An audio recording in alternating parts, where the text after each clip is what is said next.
오늘은 어둠과 빛에 대해서 중점으로 함께 나누는 그런 시간이 될 거예요. 자, 본문 에베소서 5장 8절에서 14절 말씀 한번 같이 읽어볼게요. 시작. 너희가 전에는 어둠이었더니 이제는 주 안에서 빛이라. 빛의 자녀들처럼 행하라. 빛의 열매는 모든 착함과 의로움과 진실함에 있느니라. 주를 기쁘시게 할 것이 무엇인가 시험하여 보라. 너희는 열매 없는 어둠의 일에 참여하지 말고 도리어 책망하라. 그들이 은밀히 행하는 것들은 말하기도 부끄러운 것들이라. 그러나 책망을 받은 모든 것은 빛으로 말미암아 드러나나니 드러나는 것마다 빛이니라. 그러므로 이르시기를 잠자는 자여 깨어 죽은 자들 가운데 일어나라. 그리스도께서 너희에게 비추시리라 하셨느니라. 자, 오늘 이 말씀 속에서 전에는 이제는 이것을 좀 중점으로 한번 볼게요. 8절에 보니까 전에는 그랬지요. 네. 전에는 어디에 있었다고요? 어둠. 예, 어둠에 있었어요. 그런 자들은 어떤 자들이냐면 잠자는 자래요. 그리고 이들은 사람의 일을 하는 자들이라는 거예요. 이제는 했어요. 이제는 어떤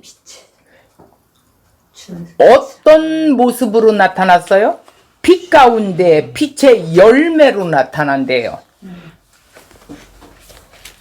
자, 그래서 14절에 보니까 이 말씀은 무슨 말씀이지? 그렇죠? 그러므로 이르시기를 잠자는 자는 자여 깨어서 죽은 자들 가운데 일어나라. 그리스도께서 너희에게 비추시리라 하셨느니라 이랬어요. 이것은 그때 당시 초대교회에 아마 찬송과 같은 그런 내용으로 보면 될 거라고 이렇게 말을 하네요. 자, 이제 조금 있으면 한번 더 깊이 좀 나누어 보도록 하겠습니다. 우리는 예수 안에서 그의 자녀들이 되었어요. 그리고 이미 천국이 임하여 어떻게 하고 있어요? 드러내고 보여주는 존재가 되어 있다는 것이죠. 그래서 믿는 신자는 어떻게 해요? 이 사실을 잊지 말고 인식을 늘 가지고 이렇게 살아야 된다는 거예요. 그리고 자신이 무엇을 하고 무엇을 하지 말아야 하는지, 해야 될 것과 하지 말아야 될 것이 분명히 분별할 수 있어야 된다는 거예요. 그리고 어떤 삶을 향하여 나가야 하는지도 안 돼요. 그래서 에베소 5장은 우리의 신앙의 본질적인 면을 말씀하면서 이러한 삶의 내용을 이렇게 말을 해주고 있는 거예요. 교훈적인 말이라고 해서 이 세상에서 말하는 뭐 어떤 윤리, 도덕, 교훈 이런 것들을 말하는 게 아니에요. 기독교의 실천 윤리는 항상 신분의 변화에 따른 그 교리에서 나오는 결과인 열매임을 생각해야 된다라는 거예요. 신분이 변화되니까 어떻게 해요? 삶의 열매도 맺혀지는 거예요. 그래서 교회의 문제는 또 뭐냐? 신분의 변화가 없는 가짜, 그러니까 신자가 아닌데 교회 안에 들어왔어. 그 가짜 신자에게 실천과 행함의 일을 말하고 있다는 것이 참 문제지요. 오늘날 교회 안에서 이게 문제라는 거예요. 그러니까 정말 분별을 해야 되는데 저들에게 아직 어둠 안에 있는 자들은 무엇을 전해야 되겠어요? 전해야 할 것이 무엇인지 분명히 알아야 되는데 아니 살아나지도 않았는데 이거 하세요 저거 하세요 한다고 해서 되는 일이 아니라는 거예요. 앞에서 우리의 그 불순종의 아들들이 살아가는 삶과 함께하지 말아야 함을 이제 말하고 있어요. 그것이 뭐냐면 음행과 온갖 더러운 것, 탐욕을 우리는 버려야 한대요. 우리라는 건 뭐예요? 거듭난 자들, 신분의 변화가 일어난 자들. 그 이유가 계속해서 8절에 말씀하고 있죠. 8절 한번 볼까요? 너희가 그 앞에 이는 들어가야 돼요. 너희가 가로 해놓고 이는 해놓으세요. 왜냐하면 이런 소리라고 그랬죠. 너희가 전에는 어둠이었었대요. 전에 죽어있던 상태, 죄에 있었던 상태. 이제는 누구 안에 있어요? 주 안에. 주 안에 있으니까 빛이라는 거예요. 빛이라. 빛의 자녀들처럼 이제 행해야 된다는 거야. 너희가 전에는 이제는 이렇게 한 것은 삶의 전환이 이루어져서 주 안에서 새로운 생명을 가진 존재들이라는 것을 말하고 있는 거지요. 전에는 이제는 할 때 주님 밖에 있는 사람들의 삶의 상태는 주님 밖에 있는 사람들, 안에 들어온 자가 아니고 어둠이죠. 네. 예수님 안에 있는 사람은 주 안에 빛이라고 그랬잖아요. 네. 그렇기 때문에 우리는 어둠의 일에 참여해서 될까요? 안 될까요? 안 돼요. 안 되죠. 빛과 어둠은 근본적으로 차이가 있다라는 것이죠. 천국과 지옥이란 영원한 차이가 있어요. 천국하고 지옥은 차이가 엄청나는 거죠. 지금 이 말씀은 예수님을 진정으로 믿었다면 어떻게 된다고? 빛이 딘다 이렇게 하지 않고 빛이라 이렇게 했어요. 빛이 들 거야. 빛이 딘다니까 이게 아니라는 거예요. 이미 빛이라. 왜? 거듭났기 때문에, 신분의 변화가 일어났기 때문에. 신분의 변화가 뭐예요? 하나님 자녀로 우리가 어떻게 됐어요? 부르심을 받았지요. 그런데 전에는 어둠의 자녀였어요. 마귀의 자녀. 그 신분의 변화가 일어났지요. 자, 사람에게 어둠에서 빛으로 개선이 되거나 변화될 능력이 있다고 말씀한 게 아니죠? 사람에게는 될 수가 없어요. 빛은 새로 태어난 생명이에요. 새 창조의 생명이고 예수님을 안 믿으면 모두 어둠에 있는 거죠. 그런데 예수님을 믿으면 모두가 빛 가운데 있는 사람들이에요. 그래서 빛은 거듭난 생명이다 이렇게 보면 돼요. 빛 따로, 거듭난 것 따로, 생명 따로가 아니야. 빛 하면 거듭난 거구나, 생명이 있는 거구나 이렇게 생각하는 거예요. 자, 하나님께 속한 생명이 된 거예요. 그래서 고린도후서 6장 14절 말씀하신 것처럼 빛과 어두움은 사귈 수가 없어요. 그리스도인이 빛이라는 말씀은 이 세상에서 다른 사람들보다 좀 더 낫다 이런 뜻이 아니에요. 자, 탐욕을 갖지 말라 이랬어요. 이 말씀은 이 세상 사람들보다는 좀 더 나은 삶을 살라는 뜻이 아니고, 어둠과 빛의 차이는 드러나고 들어가고 못 들어가고 차이가 있다라는 거야. 이게 엄청난 차이죠. 어디를 들어가고? 천국을 들어가고 못 들어가고. 어둠과 빛 차이예요. 예수님을 믿기 전에는 예외가 없이 모두 어둠이었어요. 믿기 전에. 이것을 인정하게 되죠. 근데 너희가 전에는 어둠이었더니 이렇게 나오는 거예요. 그래서 로마서 6장에 말씀하고 있는 대로 모두가 죄의 종으로 있다는 뜻을 6장에서 말하고 있어요. 에베소서 4장 18절 보면 총명이 어두워져 무지함이라고 이렇게 말했는데, 그것이 바로 혼돈, 허무, 흑암, 어둠, 이렇게 지성에서부터 그 모습을 드러내게 된다라는 거. 지성, 머리의 그 지식으로, 그 지성으로부터 그 모습을 드러내게 된다라는 거예요. 공허하기 때문에, 허무하기 때문에, 혼돈되기 때문에. 자, 아무리 머리가 명석해도 하나님을 아는 지식이 없다라는 것이죠. 이런 자들은 삶의 목적이 무엇인지도 몰라요. 자, 인생을 얘기해도 하나님의 진노와 심판을 모르기 때문에 그 삶의 진정한 무게를 모르고 살지요. 이게 혼돈, 허무, 공허, 어둠에 있는 자들이에요. 그뿐만이 아니라 스스로 깨달을 능력조차도 없어요. 근데 요한복음 1장 4절에 예수님은 생명을 가진 빛이라고 이렇게 하셨어요. 예수님은 영원한 생명을 가지신 참 빛이십니다. 1장 5절에 보니까 빛이 어둠에 비추되 어둠이 깨달지 못하더라 이렇게 말씀하고 있어요. 자, 예수님이 참 빛으로서 이 세상에 오셨음에도 불구하고 그래서 그 빛을 발휘해도 깨달지 못했어요. 처음에는 성령이 와야만이 깨달음이 있게 돼 있어요. 요한복음 3장 19절에도 이들은 빛보다 어두움을 더 사랑했기 때문이래요. 사람들은 그를 알지 못해요. 왜? 어둠을 더 사랑하기 때문에 예수님을 알지 못해요.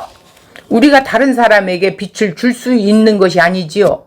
사람은 영적으로 죽어 있고 어둠이라는 본성이 있기에 진리를 제시하고 복음을 설득한다고 해서 그 사람이 믿고 받아들일 수 없다라는 거예요.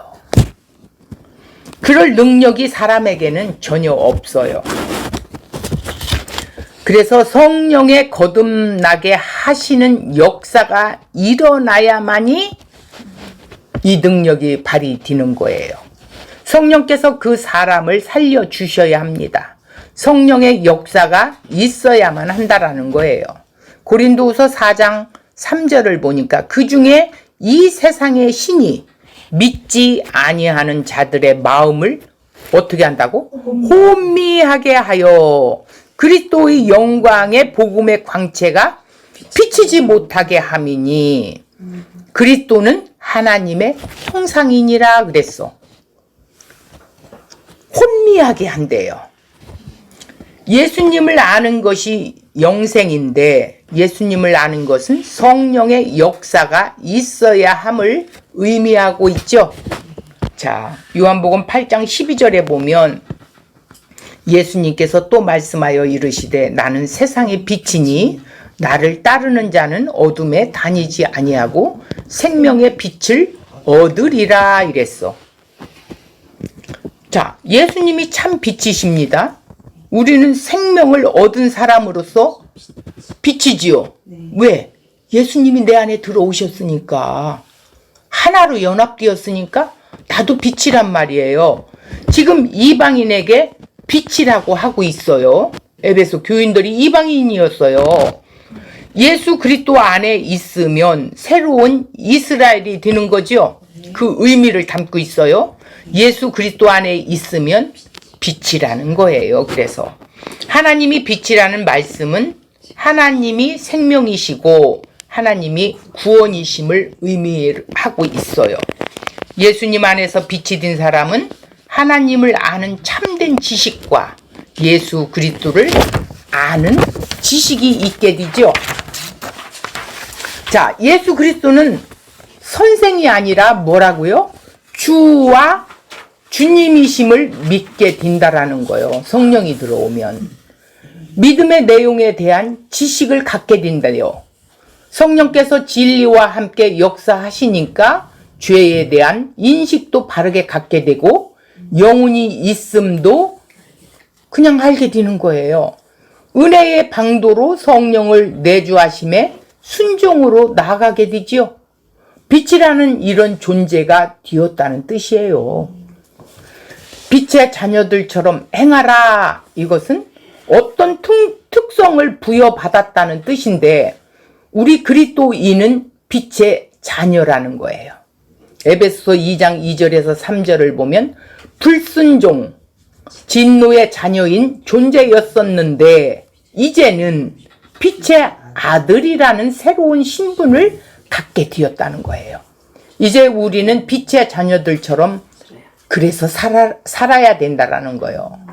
요한복음 17장 17절에 진리가 거룩하게 한다고 했으니까 먼저 진리가 있어야 하겠지요. 다음에 그 진리가 있음으로 적용이 있게 되고 이 적용은 자기를 부인하게 되고 자기 십자가를 지기까지 어떻게 해요? 우리에게 힘을 실어줘요. 가장 위험한 신앙생활의 형태 가운데 하나가 있는데 참 저도 어리석게 이렇게 살았던 적이 있어요. 기도의 모든 것을 교묘하게 책임을 떠넘겨요. 기도로. 너희들은 이렇게 살아야 한다 하신 말씀이 있으면 그것을 기도에 떠넘겨서 기도만 하면 된다라고 생각하고 있어요. 이게 아주 위험한 거예요. 위험한 발상이지요. 4절에 보니까 회롱의 말을 하지 말래요. 기도하면 없어지겠지 이런 것도 희롱의 말이에요. 이렇게 생각합니다. 그렇지 않아요. 성령님을 의지해서 철저히 생각을 훈련하고 입을 절제하고 자신을 부인하는 싸움을 해야 한다라는 거예요. 에베소 교회의 문제는 무엇입니까? 자신이 빛이라는 인식을 바르게 하고 빛의 자녀들 답게 살아야 하는데 그렇지 못한 것들이 있었나 봐요. 이것은 우리의 심각한 문제이기도 해요. 빛의 자녀들답게 살아야 참 빛이신 예수가 드러나고 또 예수님의 영광을 비추게 되는데 그렇지 못하고 있는 현실이 바로 우리가 겪고 있죠. 자, 주님께서는 우리 그리스도인을 이 세상의 빛으로 두셨어요. 우리는 빛으로서의 우리 존재를 이웃인 지체와 이 세상에서 바르게 드러내야 한다라는 거예요. 우리가 빛으로 살았을 때 나오는 열매가 무엇인가요? 그것은 9절에 나와 있어요. 빛의 열매는 모든 착함, 의로움, 진실함에 있느니라 이랬어요. 빛의 열매래요, 이게. 자, 2절에 사랑 가운데 행하라 그랬어요. 8절 또 보면 빛의 자녀들처럼 행하라 이랬어요. 이 말씀이 같은 의미의 말씀이에요. 사랑과 빛은 하나예요. 사랑하면 사랑이 있으면 빛이 드러나게 돼 있어요. 사랑 가운데 행하면 빛이 있고 빛의 자녀들로 살면 사랑이 나와요. 뛸래 뛸 수가 없어요. 우리가 서로 사랑하면 다른 사람이 우리에게 예수의 제자인 줄 안다고 했어요. 이게요, 교리보다 더 어려운 것 같아. 이렇게 살지 못하니까. 말로는 사랑해. 근데 막상 현실에 부딪히면 사랑은커녕 우리의 그 옛 본성이 드러나기 시작해. 예수님의 제자로 증거되는 삶이 빛을 발하는 삶인데 빛으로서 살면 참된 사랑이 무엇인가를 이 땅에 증거하게 될 수 있다는 거예요. 그러니까 사랑이 없이는 울리는 괭가리라고 말하죠. 요한일서 1장에 빛이신 하나님과 사귀는 삶을 말씀하시는데 그러면 반드시 빛 가운데 행한다고 했어요. 그리스도의 사랑은 빛으로서의 사랑이지 어둠을 용납하는 사랑이 아님을 알아야 된다라는 것이죠. 빛의 열매. 빛의 열매는 하나님의 자녀만이 맺을 수 있는 열매지요. 이 세상 사람들은 맺을 수 없는 열매예요. 이 말씀은 이 세상의 도덕 수준의 말씀이 아니지요. 그걸 넘어서야 돼요. 빛의 자녀들만이 맺을 수 있는 열매가 곧 착함, 의로움, 진실함이에요. 이것은 11절에 열매 없는 어둠의 일과 대조가 돼요. 자, 일이라는 건 뭐냐면 일은 어둠과 관계가 되어 있어요. 하나님의 사람들은 일이라고 하지 않아요. 열매라고 해요. 열매는 빛과 관계가 되어 있죠. 빛의 자녀도 전에는 어둠이었었어요.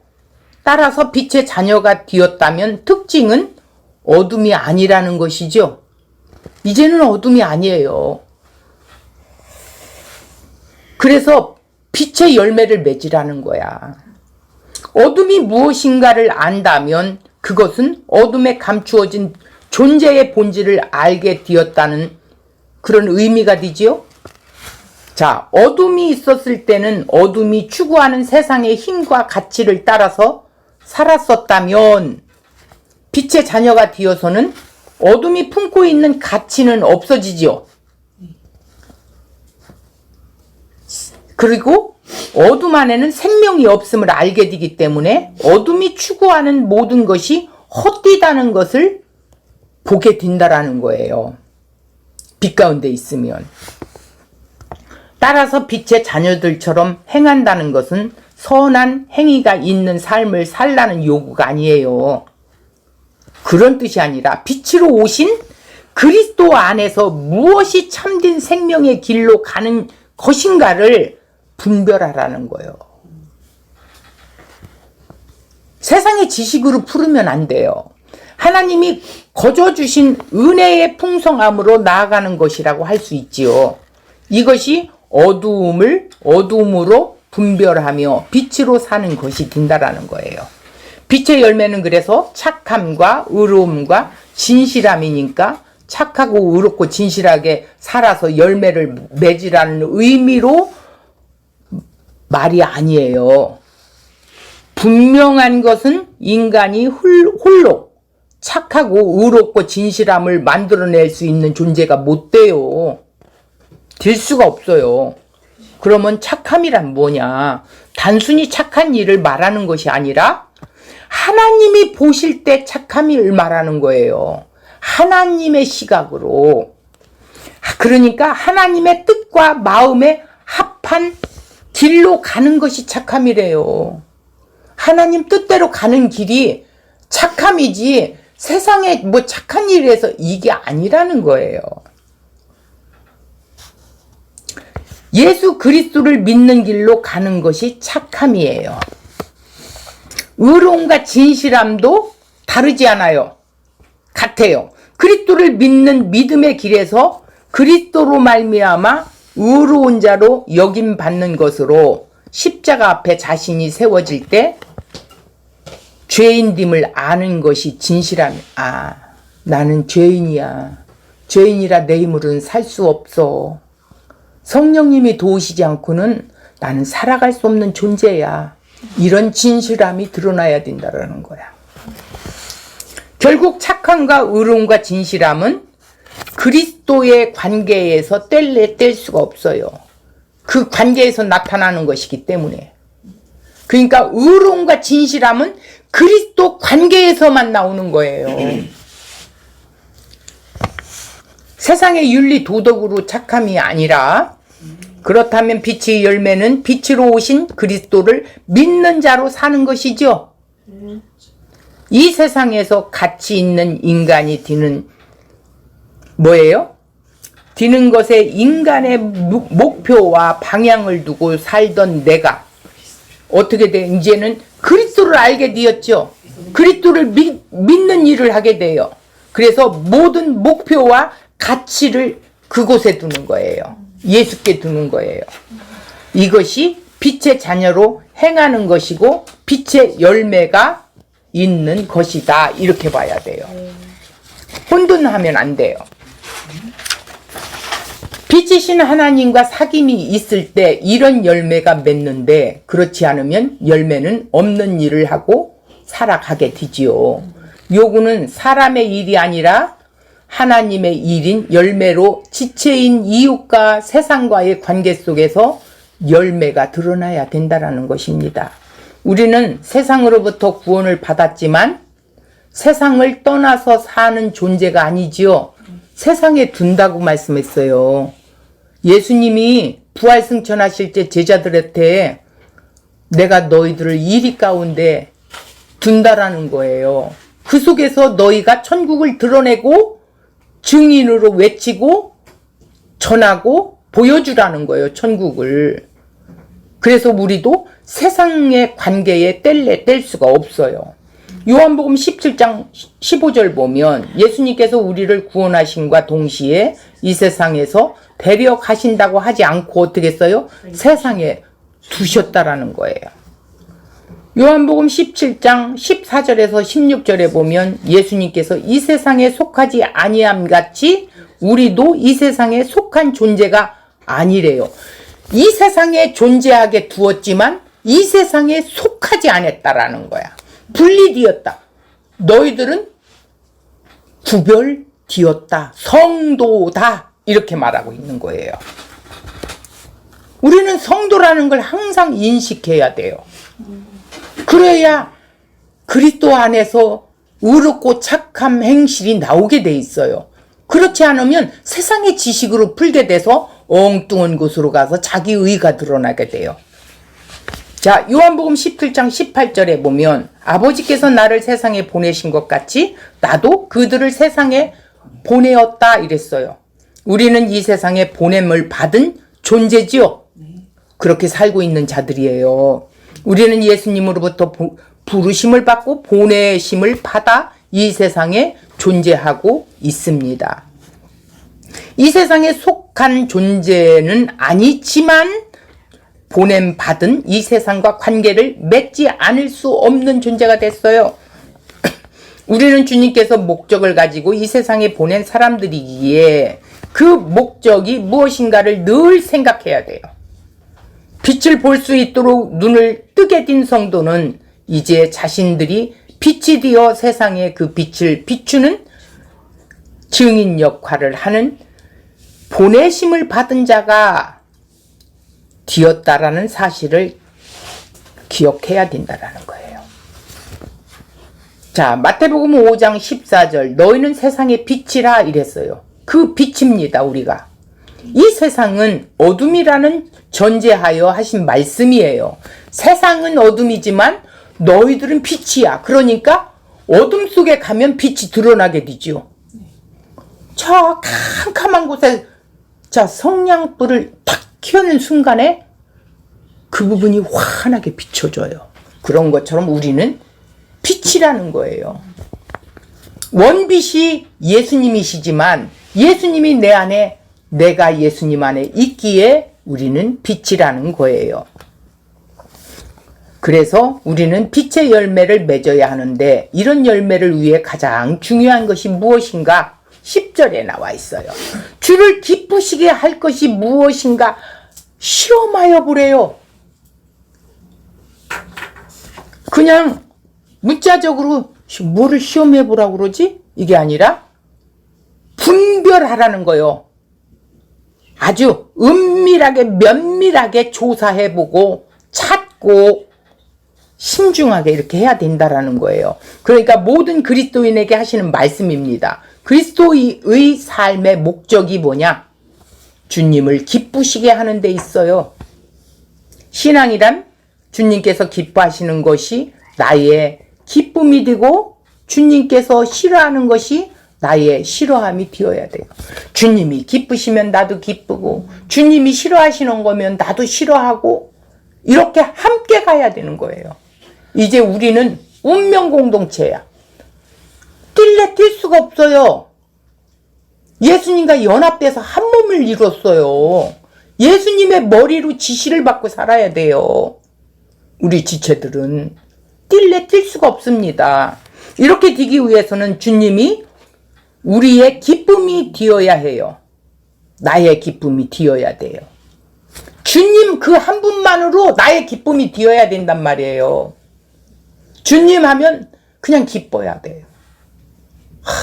주님, 나를 이렇게 사랑하셨는 주님. 주님 하면 가슴이 먹먹해져야 돼. 근데 그런 감정이 메말라 있다면 우리는 예수님과 멀어져 있는 기분, 그런 기분이 들겠지요.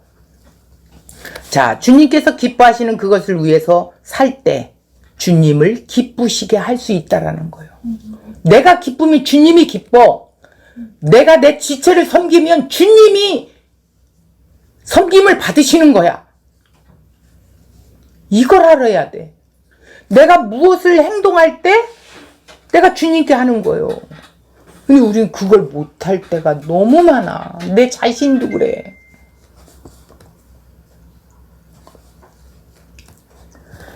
자, 시험하라, 분별하라 이렇게 했는 이걸 본다면 어떤 기준을 가지고 면밀하게 조사하고 분명히 찾을 때까지 신중하게 조사하라는 것이에요. 시험해 보라 이렇게 10절에 말한 것처럼 주님을 기쁘시게 할 것이 무엇인가 찾고 신중하게 조사도 해보고 하라는 거예요. 대충대충 넘어가고 세상 것 때문에 좋아하는 게 아니라 우리는 주님을 알면 알수록 우리의 삶의 태도가 상태의 변화가 점점 일어나서 장성한 믿음의 분량에 그리스도의 장성한 믿음의 분량에 이르기까지 신부로서의 자격을 갖추라는 거야. 예수님이 신랑인데 신부가 맨날 마귀 행세로 있으면 되겠어? 그래서 세상에 둔 거야, 우리를. 분별이란 분명하게 드러나는 주께 기쁘시게 할 것이 무엇인지 분명하게 분별해서 살라는 의미를 말하고 있는 거예요. 우리는 본래 주님을 기쁘시게 할 수 없는 존재예요. 우리로 인해서 주님을 기쁨을 누릴 수 없지요. 우리 속에는 무엇만 있어요? 악만 있어요. 악한 것만 있다고 그랬어요. 그런데 우리 안에 누가 오셨어요? 성령 하나님이 계셔요. 그분이 우리를 알게 하시고 깨닫게 해주시고 우리를 바르게 책망해 주셔요. 이끌어가고. 그러기 때문에 주님을 기쁘시게 해드릴 수 있다라는 거예요. 죄로 인해서 이렇게 되었어요. 우리는. 로마서 8장 7절을 보면 육신의 생각은 하나님과 원수가 되나니. 왜 우리 이거 생각해야 돼요? 우리가 육신의 생각을 하고 있을 때 이 말씀이 툭 튀어나와서 어머, 내가 하나님과 원수지간에 있네? 이렇게 빨리빨리 느껴야 되는 것이 하나님을 아는 자예요. 내가 지식으로만 알고 있으면 아무 소용이 없어요. 공부 아무리 해도 소용없어요. 8절에 보면 이는 하나님의 법에 굴복하지도 아니할 뿐 아니라 할 수도 없음이라. 육신에 있는 자들은 하나님을 기쁘시게 할 수 없느니라 그랬어요. 성령 안에 있어야 하나님을 기쁘시게 한대요. 자, 그러나 이제는 하나님께서 하나님을 기쁘시게 할 수 있도록 우리에게 은혜를 베풀어 주셨지요. 이 의미는 우리가 하는 일로 하나님께 온전한 기쁨을 드릴 수 있다는 뜻이 아니에요. 이것은 예수 안에서 드려질 수 있으므로 하나님께서 기뻐하신다고 해서 자신을 자랑할 수가 없지요. 그러니까 내가 하는 모든 것은 내가 하는 것이 아니라 나를 자랑할 수 없어. 주님이 하신 거구나. 성령을 통해서 일하게 하시는 거구나.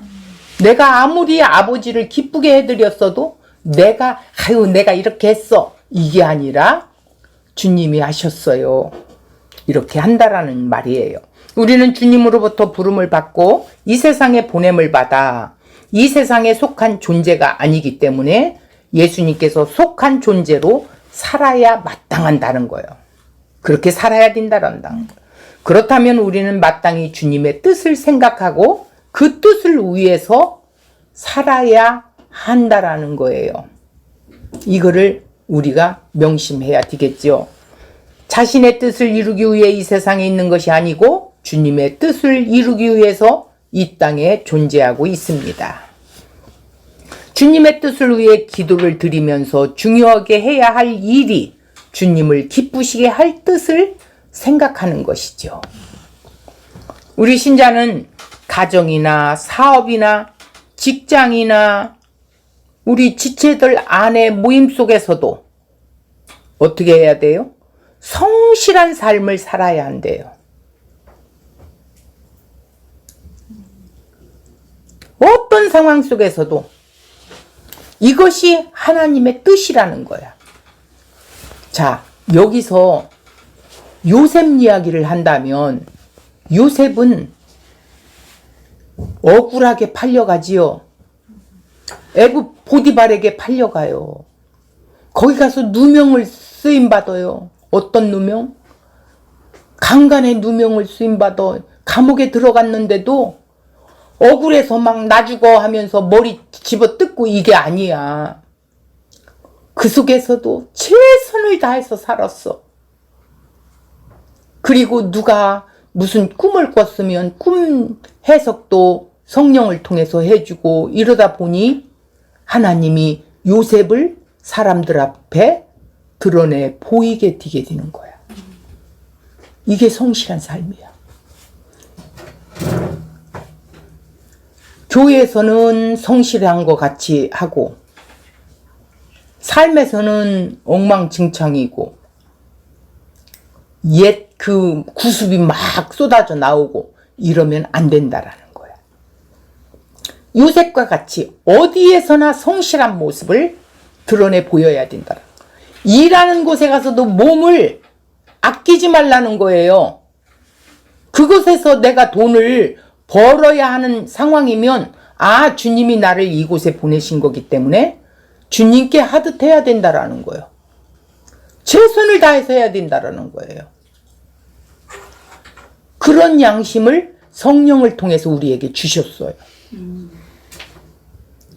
그래서 요셉과 같이 어떤 상황이 부딪힌다 할지라도 내가 지금 어려워 죽겠는데도 물질적으로 힘들어 죽겠는데도 내가 더 어려운 지체가 있다면 그 속에서도 기쁨으로 해야 된다라는 거예요. 그럴 때 주님이 받으신다라는 거예요. 이게 얼마나 어려운 일입니까? 말이 그렇지. 나 자신을 보면서 이 말씀 준비할 때 부끄럽기가 그지 없어요. 나는 이렇게 살고 있나? 이러면서 요즘 제가 많이 도전을 받지요. 전도사님을 보면서 엄청 도전받아요. 아, 성령이 움직이니까 저렇게 할 수 있구나. 느끼는 거예요. 그러면서 그리스도의 성품을 그곳에서 보게 되는 거야. 아, 그렇구나. 그러면서 나도 조금씩 이렇게 부끄러우면서 이렇게 따라가려고 하는 그게 이렇게 조금씩 보이는 것이 느껴질 때가 있더라고. 아, 그래서 드러내 보여야 되는구나. 이걸 알게 됐어. 천국을 드러내 보여야 돼. 어떤 상황 속에서도. 쉬운 일이 아니라 입들을 닫고 있죠. 하나님께서는 지체되는 다른 그리스도인을 통해서 여러 가지 환경들을 통해서 우리를 인도해 가십니다.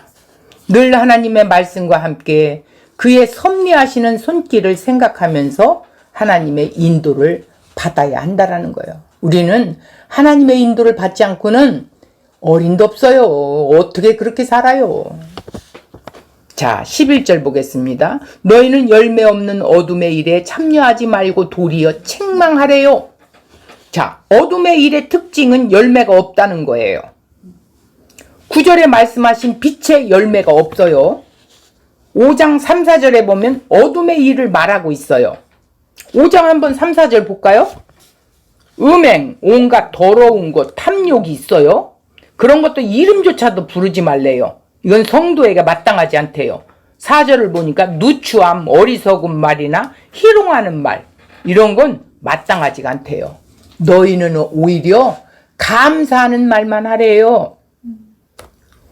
이런 것처럼 우리 그리스도인들은 이런 어둠의 일에 참여하지 말아야 한다라는 지금 권고의 말을 듣고 있는 거예요. 사도 바울의 말을. 세상에 속한 사람은 어둠에 속해 있기에 하나님을 떠난 사람으로 삶이기에 그 어둠의 일을 하고 있지만 우리 그리스도인들은 이런 어둠의 세상에 살고 있지만 이런 어둠의 일에 참여해서 안 되겠지요. 뒤면 안 된다라는 거예요. 성령님의 인도하심을 따라서 살아야지 이 세상의 사람들의 부끄러운 일에 동참해서는 안 된다고 권고하고 있는 사도 바울의 말씀이었어요. 책망하라, 폭로하라. 책망하라는 것은 폭로하다, 드러나다, 엘렌코 이렇게 했지요. 죄의 실체를, 어둠의 실체를 드러내야 한다라는 거예요. 자, 빛을 발하면 어둠이 드러나게 돼 있지요. 네. 그런 것처럼 드러내야 된대요. 이 세상 사람들에게 그들이 걷고 있는 길이 열매가 없는 어둠의 일임을 드러내야 한다는 뜻이에요. 어떻게? 경건한 삶으로 빛의 열매를 맺음으로써 열매 없는 어둠의 일에 참여하지 않음으로 살아가야 된다라는 거야. 이 세상 사람들에게 빛의 길과 어둠의 길이 있는데 무엇인가 볼 수 있게 해주어야 한다라는 거예요. 우리가 삶 속에서 드러내 보이면서 어두운 길은 어떤 길이고 빛의 길은 어떤 길인지를 드러내 보이라는 거야. 빛의 자녀들이. 이게 마땅한 도리라는 거예요. 이렇게 드러내야 하는 이유가 12절에 말씀하고 있어요. 또 11절에도 말씀하고 있었죠. 12절. 그들이 그 앞에 이는 또 가로하고 이는 해야 돼요. 왜냐하면 그들이 은밀히 행하는 것들은 말하기도 어떻게 하다고? 부끄러운 것들이래요. 그러니까 그들이 6절 불순종의 아들들을 말하고 있지요. 11절에 어둠의 일을 행하는 그 어둠에 속한 사람들을 의미하고 있고 이들이 행하는 일은 말하기도 부끄러운 일이다 이런 말이에요. 은밀히 행하고 있지만 하나님께서는 다 보고 계신다 이 소리예요. 은밀히 행하는 일, 주로 음행과 관련된 일이겠지요. 죄는 죄로 드러나야 한다라는 거예요. 그리스도인이 죄를 짓고 생각하지 못하는 것처럼 위험한 것은 없지요. 아니 어떻게 그리스도인이 죄를 짓고 죄를 지금 모르고 있다면 이건 엄청난 위험한 일이죠. 어둠의 일에 참여하면 죄에 대한 생각이 분명하지가 않아요. 안 드러나요. 죄를 느끼기조차도 못해요. 어둠의 일은 열매가 없다고 말했어요. 주를 기쁘시게 할 수도 없고 주님 앞에 부끄러운 것들 뿐이에요. 이 세상에서 빛으로 존재해야 하는 우리는 그런 어둠의 일에 절대로 참여해서는 안 된다라는 거예요. 부끄러운 것이다 이렇게 말하고 있어요. 자, 열매 없는 어둠의 일을 드러내는 책망을 받는 결과가 어떤 것입니까? 그 실체를 드러낸다고 하고 있는데 13절을 볼까요? 그러나 책망을 받은 모든 것은 빛으로 말미암아 드러나나니 드러나는 것마다 빛이니라 이랬어요. 책망을 받는 모든 것, 폭로가 되어야 하는 모든 것들은 빛으로 말미암아 드러나게 된대요. 열매가 없는 어두운 일, 부끄러운 것들이 빛을 통해서 낱낱이 드러나게 돼요. 성도는 빛으로 드러나게 하는 것이에요. 누구를 통해서? 성도를 통해서. 구별된 사람을 통해서 그 어두움 속에서 그거는 죄야 하고 드러내 보여야 된다라는 거예요. 드러나는 것마다 뭐라? 빛이니라 이래서 성도들이 존재의 의미를 말하고 있는데 이 말씀은 빛으로 인해 죄가 폭로되고 그 드러나는 모든 것이 또한 빛이 된다는 말씀인데 사람들로 빛으로 나올 수 있도록 한다는 것이에요. 죄에 빠져 있는 사람들로 빛으로 죄를 보게 하고 진리의 빛으로 나오도록 한다라는 말씀입니다. 자, 우리도요, 어둠 속에 있었어요.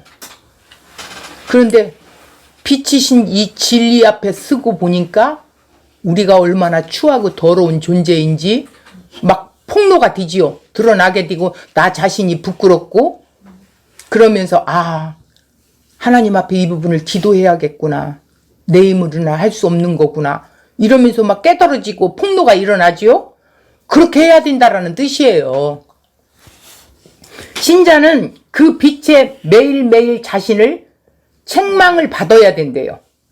그리고 스스로 죄인임을 깨닫고 나 자신을 부인하는 삶을 살아가야 된대요. 나를 부인한다라는 건 나는 없다라는 건 내가 막 드러나서 막 주잘주잘 이게 아니라 나는 죽은 자야. 예수님과 이미 죽은 자야. 십자가에서 죽은 자야. 그래서 예수님과 함께 사는 자야. 이제 내 것이 아니야. 나는 주님의 것이야. 이렇게 늘 내 마음에 담아두어야 된다라는 거예요. 진리의 빛 앞에서 자신의 죄를 보고 회개하고 주님께로 돌아오는 사람들이 있다라는 거예요. 진리 앞에서 우리가 이제 이렇게 진리를 선포하다 보니까 지금 또 한 분이 들어왔잖아요. 우리 이 말씀 앞에. 그렇다라는 말이에요, 지금 이 말이. 진리 앞에서 자신을 보게 되는 거예요. 내가 죄인이었구나. 내가 이거 복음도 모르고 복음하고 구원을 내가 이루어 가려고 하고 있었네? 이미 구원을 받았다는데?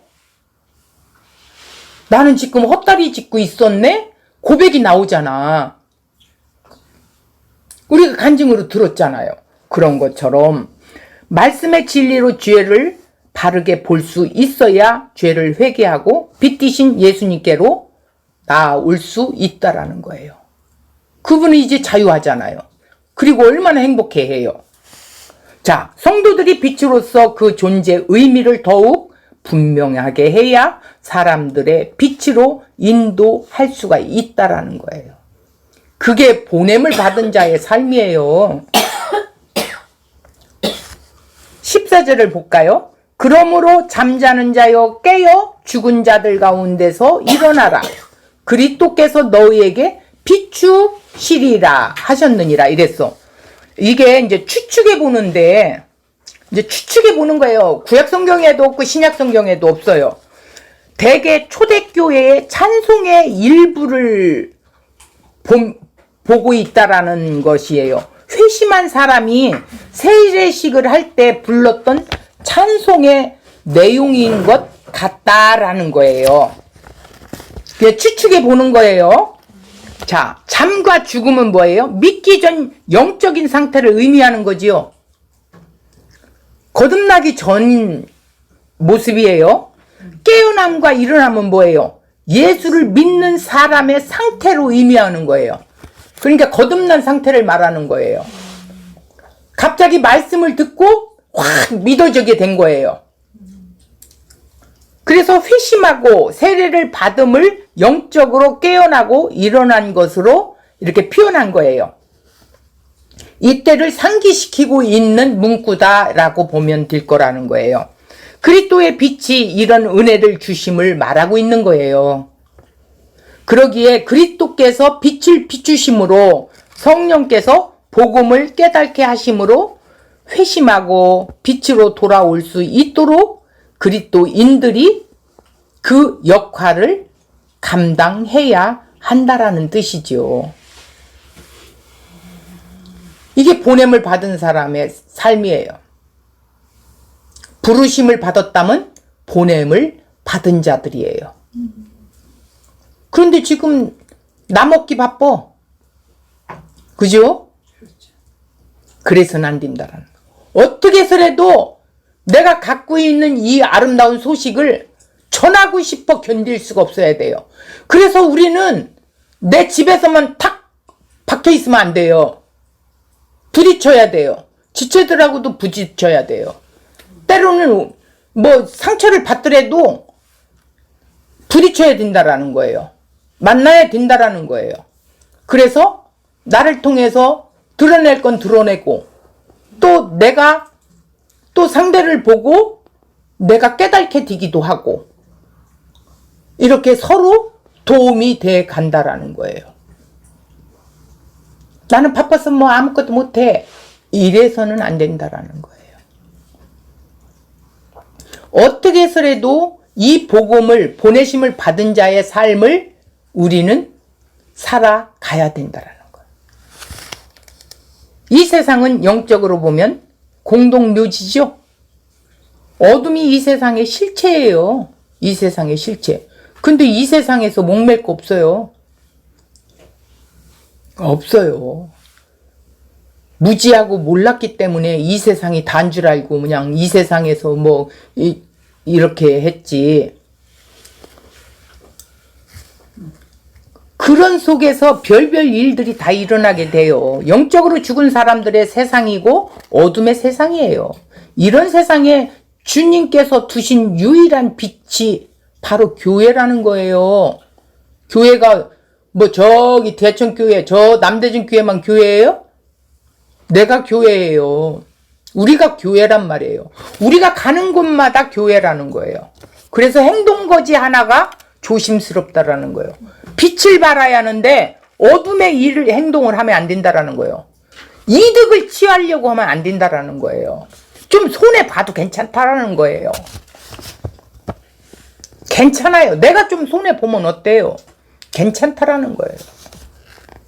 빛을 발할 수 있으면 마음껏 비춰내야 돼요. 이것이 보냄을 받은 자의 삶이에요. 참 빛이신 예수님을 믿는 빛의 자녀들이 주님께서 이 세상에 두신 것이 그 빛 자체예요. 그 빛이 누구예요? 우리예요. 그렇기 때문에 교회가 빛으로서의 존재 의미를 드러내지 않으면 이 세상은 소망이 없는 세상이 되게 되지요. 그렇죠. 이 세상은 계속해서 어둠의 일을 만들어내고 있고 부패한 마음으로 죄로 오염된 이 세상의 것들을 잘 익혀서 어둠의 일들을 막 만들어내잖아요. 이런 세상에 우리 그리스도인들마저 저들과 참여하여 어둠의 일을 한다면 이 세상이 어떻게 되겠어요? 그러니까 기독교인이 아니라 머독교인이라고 해요. 수치스러움을 당하게 돼요. 오히려 우리 신자들의 어둠의 일에 참여하지 않고 빛의 열매를 낼 때 이 세상은 빛으로 나올 수 있어요. 우리가 빛을 줄 수 있는 것이 아니라 우리는 참 빛이신 예수 그리스도를 증거하는 일을 할 뿐이죠. 그럴 때 빛이 발산이 된다라는 거예요. 참 빛이신 예수님을 믿고 빛으로 들어오는 것은 성령님의 역사가 있어야 한다라는 거예요. 성령님이 일하시지 않고는 우리는 아무것도 할 수 없는 존재예요. 보면 몰라요. 나 자신을 보면 알잖아요. 순식간에 넘어지고 순식간에 오염되고 순식간에 죄에 빠지고 얼마나 추하고 더러워요. 성령이 그때그때 책망해 주시지 않고는 우리는 살아갈 힘이 없어요. 사람에게 빛으로 나올 수 있는 능력이 없다라는 거예요. 그래서 참빛이신 예수님이 이 세상에 오셨을 때도 사람들은 어떻게 했어요? 이 빛을 깨닫지 못했어요. 요한복음 1장 9절에서 10절을 찾아보니까 참빛 곧 세상에 와서 각 사람에게 비추는 빛이 있었어요. 예수님이 세상에 말씀으로 오셨어요. 그런데 10절에 그 예수님이 그가 세상에 계셨어요. 그런데 세상은 그로 말미암아 지은 바 되었는데 세상은 그를 통해서 창조했지요. 어떤 거 하나도 그분이 없이는 창조된 게 없다고 그랬어요. 그분 때문에 창조된 거라고 그랬어요. 그런데 이 세상이 어떻게 해요? 그분을 알지 못한대요. 왜? 아직 성령이 오지 않았기 때문에 알지 못하고 있었어요.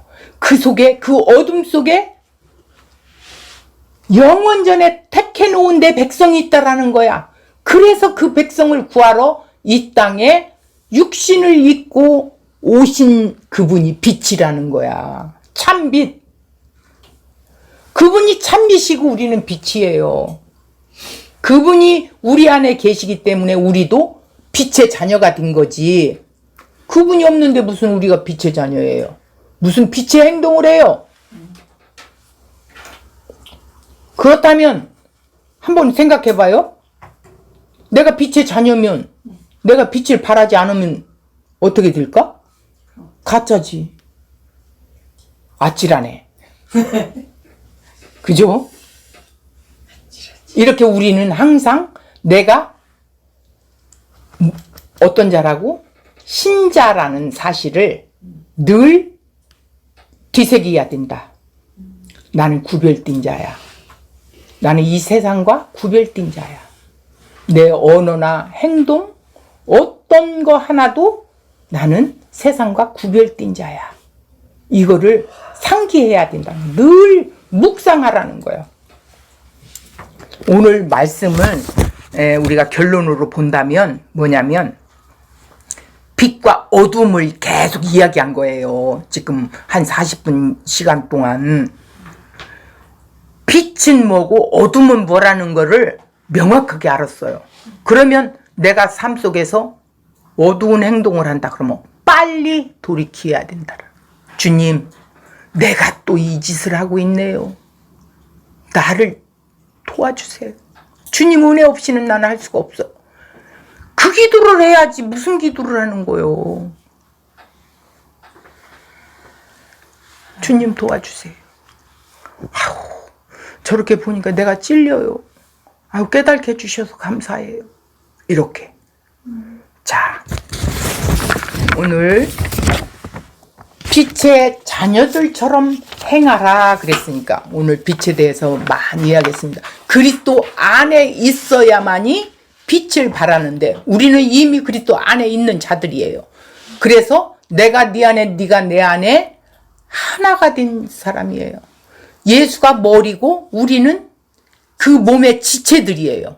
그분의 지시에 따라 우리는 나아가면 이 빛을 발할 수가 있게 된다. 이렇게 보면 되겠습니다.